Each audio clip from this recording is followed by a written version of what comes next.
Ce matin, c'est un sondage sur la radicalisation des jeunes musulmans en France, parce qu'une étude de l'IFOP donne des chiffres très intéressants dont on va regarder le détail maintenant. Avec Fanny Wegscheider pour les éclaireurs. Fanny, quels sont les chiffres ? Alors, on va voir déjà que la position de l'islam aujourd'hui en France est la suivante.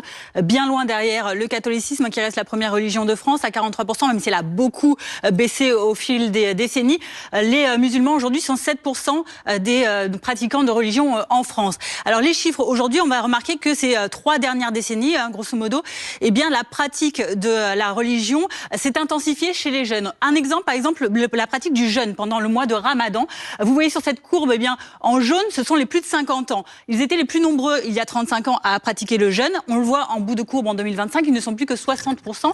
Là où les jeunes qui étaient 60% avant, 51% par exemple avant, en orange, eh bien, deviennent les plus nombreux aujourd'hui à observer le jeûne. 83%, vous le voyez actuellement. Même type de courbe et d'inversion de courbe en ce qui concerne bien cette fois-ci la fréquentation de la mosquée le vendredi, où l'on voit que les jeunes qui étaient que 7% en 1989, eh bien, sont aujourd'hui 40% à aller à la mosquée.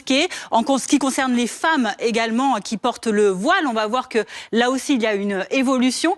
Là où aujourd'hui il y a 58% des femmes musulmanes qui portent le voile tous âges confondus, eh bien il y a 44% des jeunes femmes de moins de 25 ans qui le portent. C'est beaucoup plus, vous voyez, 8% de plus qu'il y a 6 ans. On voit donc cette augmentation chez les jeunes. La pratique traditionnelle séduit de plus en plus de jeunes, et la radicalisation aussi. Oui, on va regarder certains items également qui montrent que, notamment en ce qui concerne eh bien, les règles de la République contre les règles de la religion musulmane, eh bien, parmi les pratiquants, on est quasiment sur le même niveau, qui pensent que ce sont les lois françaises qui passent avant, 49%, et 44% qui pensent que c'est l'inverse, que c'est l'islam qui passe avant, avec, vous voyez, encore plus chez les jeunes, cette appétence, 57% qui estiment que c'est le cas, que l'islam prime sur la loi française.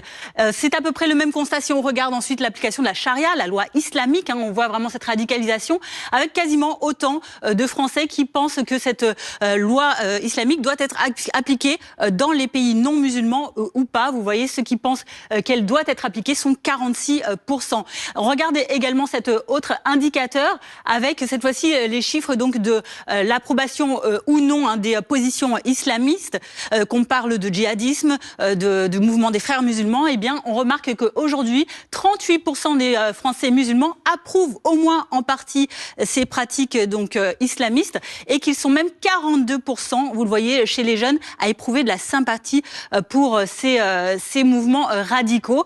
Ce sont à peu près les mêmes ordres d'idées ensuite que l'on observe dans d'autres secteurs, comme par exemple la science.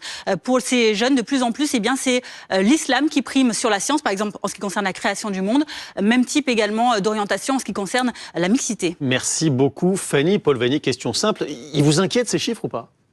Moi, je me mets à la place de nos compatriotes de confession musulmane qui sont en train de nous regarder, qui découvrent ce sondage et qui, une fois de plus, se voient désignés comme une forme d'ennemi intérieur, comme un danger pour notre pays. Et je veux dénoncer l'amalgame puant qui est au fond de cette enquête, qui consiste à des musulmans associer la question de l'islamisme, la question du terrorisme pour jeter le discrédit sur des millions de nos compatriotes. Vous avez présenté des éléments sur, au fond, la liberté de culte, que les gens fassent ou non le ramadan.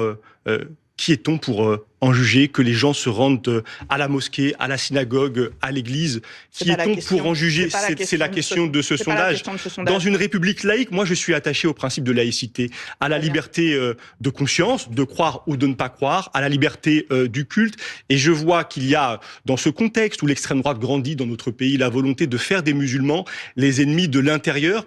Je conteste absolument cette description. Elle est anti-républicaine, elle est dangereuse pour notre démocratie et l'avenir du pays. Alors, réponse Olga Giverny. Moi, je ne crois pas qu'il y ait un amalgame qui soit fait. Je pense que nos compatriotes musulmans qui regardent également ce sondage doivent prendre la mesure de ce que c'est. Aujourd'hui, les principes républicains, la laïcité doit faire loi pour tout le monde. Et quand on voit qu'il n'y a pas une adhésion totale et pleine, notamment chez les jeunes qui fréquentent les écoles en France, eh bien, il y a un problème qui se fait dans la transmission des valeurs. Donc moi, je crois très sincèrement, et avec toute la volonté que la religion ne prenne pas la place sur l'espace public, que la religion ne devienne pas politique, eh bien on se rend compte que dans nos circonscriptions, la mienne, dans l'Ain notamment, à la frontière avec Genève, il y a des influences fréristes notamment qui passent la frontière. Donc je pense qu'il faut prendre ce sondage très au sérieux, être tout à fait respectueux du principe de la laïcité totale, c'est-à-dire que tout le monde peut croire ou ne pas croire, mais évidemment prendre en compte cette radicalité qui se fait dans la société, peut-être dans la religion et dans d'autres secteurs également. On le voit au niveau écologie, on le voit sur le fait également que contre la science, eh bien, il y a des mouvements qui se montent, mais la question religieuse doit être prise au sérieux dans tous les cadres de la religion. Réponse ? À quoi? À ce que dit Olivier Givernet, notamment sur les influences fréristes, parce que c'est ça qui est pointé du doigt par ce sondage. Et j'essaye, moi, d'être rationnel. J'ai regardé cette enquête. Est-ce que vous l'avez fait dans le détail? Bien sûr, évidemment.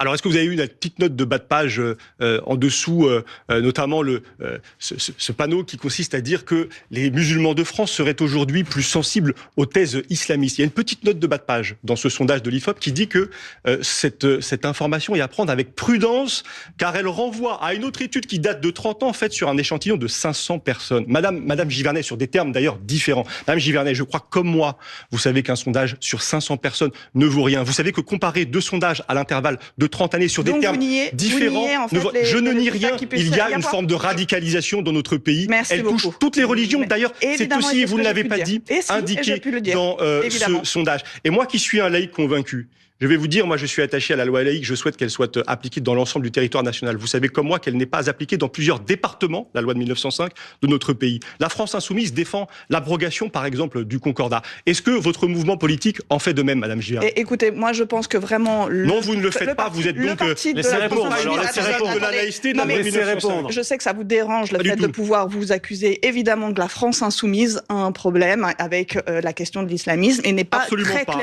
très clair dans la façon notamment vous positionnez sur les questions de terrorisme et qui pose problème aux Français, et ça pose problème puisque ça alimente tout le sentiment sur le terrorisme. Qu'est-ce que vous voulez dire? Qu'est-ce que vous voulez dire? Notamment le fait que ça se vient soutenir les thèses du Rassemblement national. Moi, ça me pose problème. Est-ce que vous pourriez me laisser finir, Monsieur Vanier? Est-ce que vous pourriez me laisser finir? Qu'est-ce que vous dites sur le terrorisme? Vous avez un problème, et le problème, il est français, il a soutenir les thèses du Rassemblement national. Moi, je ne suis pas à stigmatiser les Français et qui sont de telle ou telle confession, mais Monsieur Vanier, la France insoumise vient faire monter le Rassemblement national en s'appuyant sur ces thèses qui viennent soutenir l'islamisme. Merci beaucoup. Débat politique passionné autour des questions de société, des questions économiques évidemment et sociales qui va reprendre à l'Assemblée, qui est en cours d'ailleurs